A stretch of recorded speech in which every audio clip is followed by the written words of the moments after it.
So exactly what constitutes a blaster that I get and don't get? Well, will surprise you would be the ones I did buy, not just the ones I didn't buy. So let's get into that, shall we? First off, in general, the AccuStrike series. Why didn't I buy into this series at all?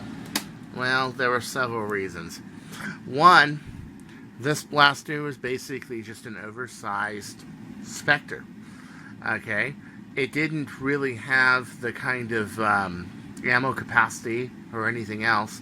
The other thing was that, well, I have my own line of blasters. They're called the Ultra Match, and the Ultra Match, I've seen in previous videos, far more accurate than an AccuStrike will ever be. So the AccuStrike line was deterrent. There's only one blaster of the AccuStrike line I bought out of curiosity. It was the Quadrant, and as we see, that one was a grave disappointment. Many modders, including myself, Drac, many other people, have had problems with this mod.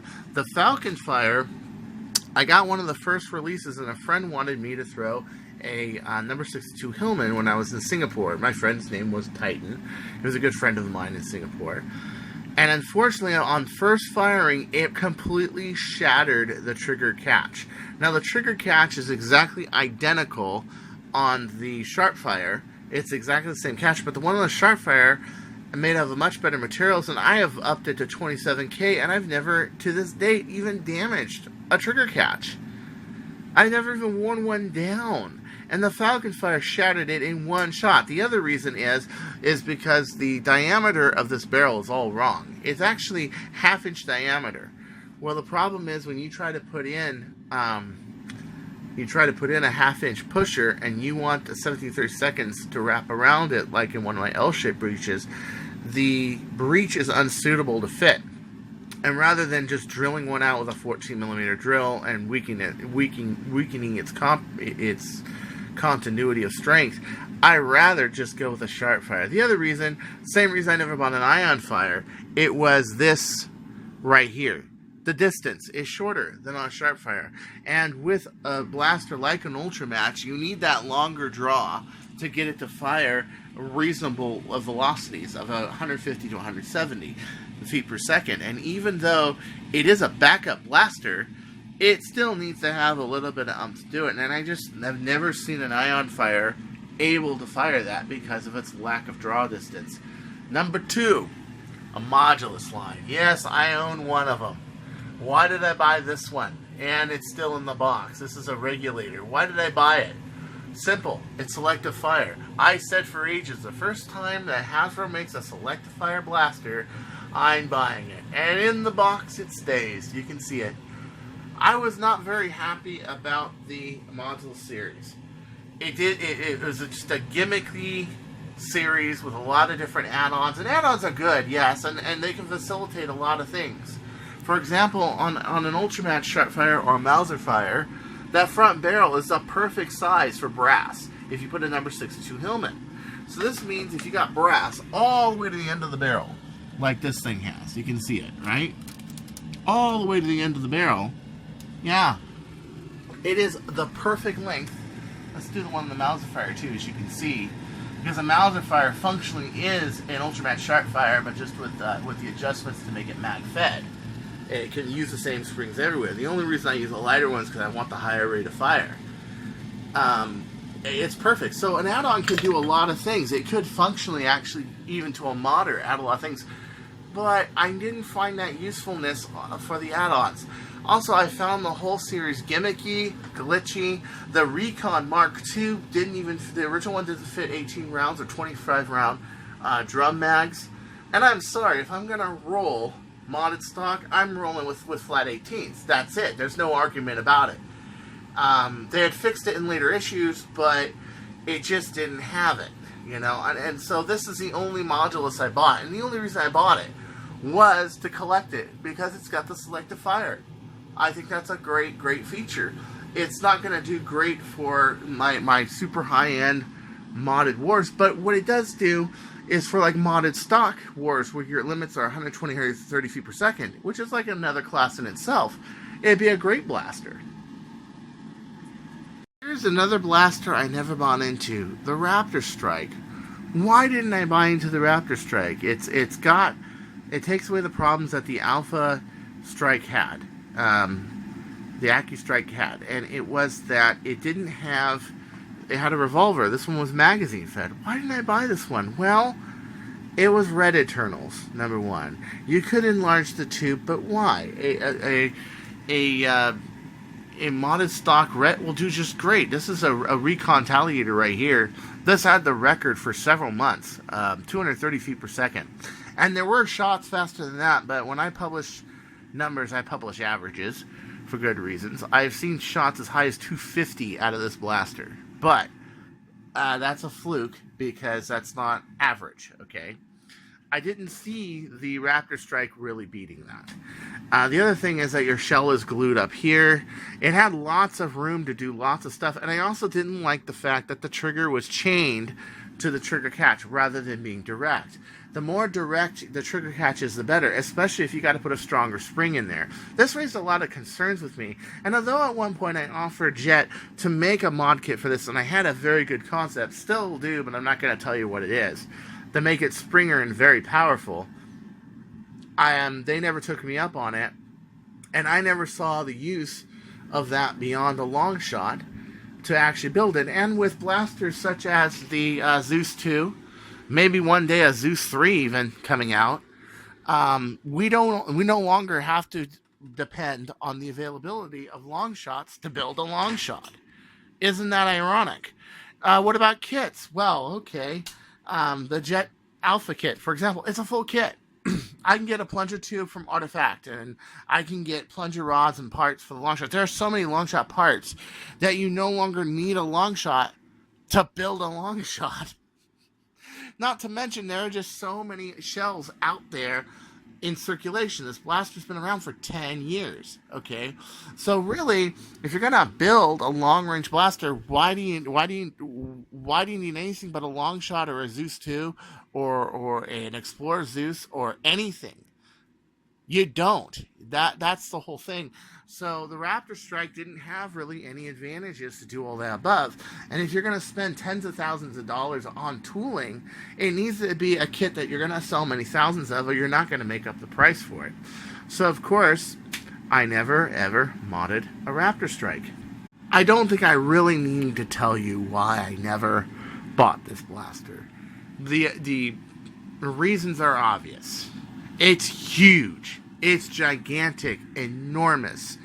Must have cost at least $500,000, if not more, for the initial tooling to be built.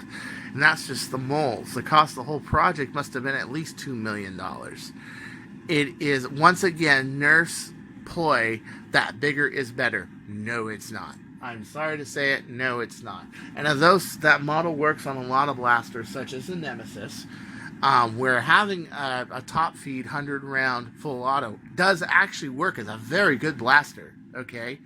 It does not really constitute that for a 10 round by 3 shotgun.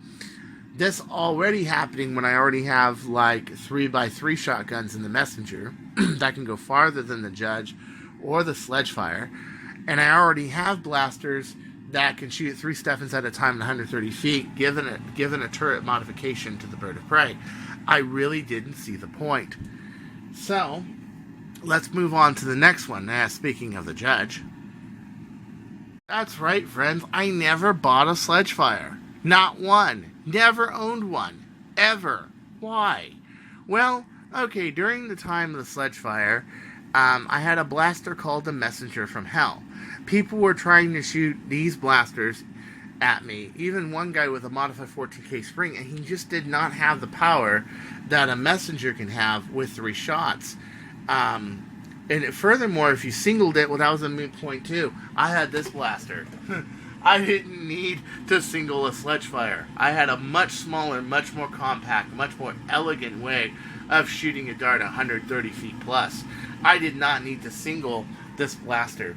Then, of course, you guys know my philosophy of power is not necessarily that you need a large supply of air, but a large power plant to begin with.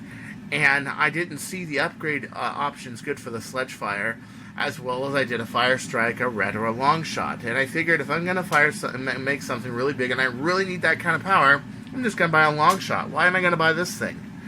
But I may actually get one now because of the stock. I need the stock to possibly make a Chronomag carbine. But that's the only reason I would ever buy one. I really don't need it. That's right, friends, a Illuminator. I never bought a Illuminator. Or a Flip Fury for that matter. I did own a strong arm, a few strong arms here and there, but I never really liked them all that much. Why? Why didn't I do that? Well, for one, I didn't like the idea of 4 revolving mechanisms. It seemed clanky, janky, and huge.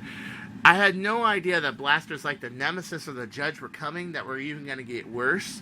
Compared to them, this is actually a pretty good blaster. I have actually seen it in wars. It's actually not bad. It's not a bad blaster at all. It's a good firing blaster. It has lots of ammo availability, and when you run out of one cylinder, you just switch to another. This is really great for those people who like to front load and like to be able to front load and reload the others as they go. No magazines, no clips, no anything. You just keep loading up the barrels and they go. So people have used these, got some pretty good kills with this blaster. It's just not my cup of tea. Here's another blaster I never ever bought. It was a Sledgefire. Well, why didn't I like the Sledgefire? Well, let me show you the reason. It's very simple.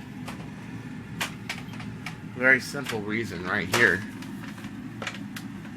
Get in here. Thank you. Busby had a better version. I'm sorry. They really did. The Sentinel, by far, is more moddable, more effective, more powerful, even in open breach, than a Sledgefire will ever be. The arm is made out of aluminum instead of a very easy to break down and tear down handle made out of plastic, which was made not to break, but unfortunately you can't even power one past 5K. The breach doesn't close all the way, so you can make it sealed breach. Unlike this blaster, where I actually put an Explorer breach in there.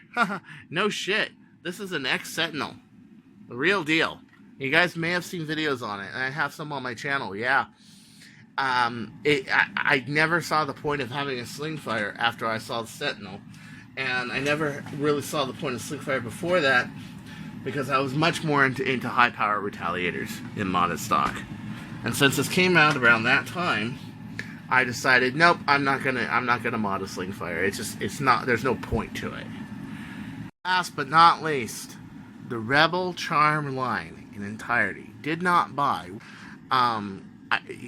There wasn't any point. This one, the spring rest was totally different than the Messenger. I couldn't put the same spring in. So on a modding side, there was no point in it, but just look at these things. Oh, hideous. This is where Rebel went too far. Okay? But then you gotta ask yourself, well, shit, Chris, why did you mod a Rebel pistol? Well, I'll tell you. The original reason was to get around a mod limit at a war. And because these blasters, if they were strung on the back, which this one isn't, of course, it was a one-hit kill at the certain wars I went to. The Bird of Prey, the original one, first showed up in Manhattan Beach, the first war of 2014. This was a great blaster, but I did not further extend use of them because it was a girl blaster. I extend use of them because of its arch geometry, held spring loads extremely well. The plunger rods were extremely nice, and as you can see, I still collect these like crazy. I still own a ton of these. That's right. And these aren't even the spare parts I own. Look, like, you can see it. I mean, really. This was the Starshot, the Pink Crush era was one of the best eras for Rebel. But it just died. It's died. It committed suicide. Look at it. It's awful. This was the bow pistol they kept trying to make. They made the Diamond Star. And even the Diamond Star, as sparkly and over the top as it looked, it was still kind of cool because it was small. But look at this, just way too much. They were trying to give it more detail. They were trying to make it way more My Little Pony, where the original Rebel line worked because it was a lot more like Hunger Games.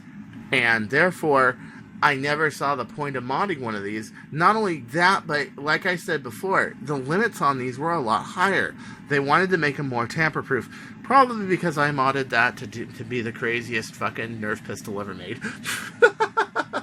From a standard Nerf gun, not out of PVC or you know CO2 tanks or HPA or anything like that. okay? But that I had made a bird of prey literally out of a star shot. And it wasn't too long until it got a long shot tube and really started to rock and roll. But you can see it. Like, oh, this guy says it right here. Look at this. This is really cool. Look at this. I'm going to find out who this channel is, and I'll give him some props for putting this up. But you can see it right there. There's your spring rest right there. And you got to understand, that's a flat spring rest. As with this spring rest is arched back here, double walled. It can hold a lot. This one just has one clumsy little piece of plastic.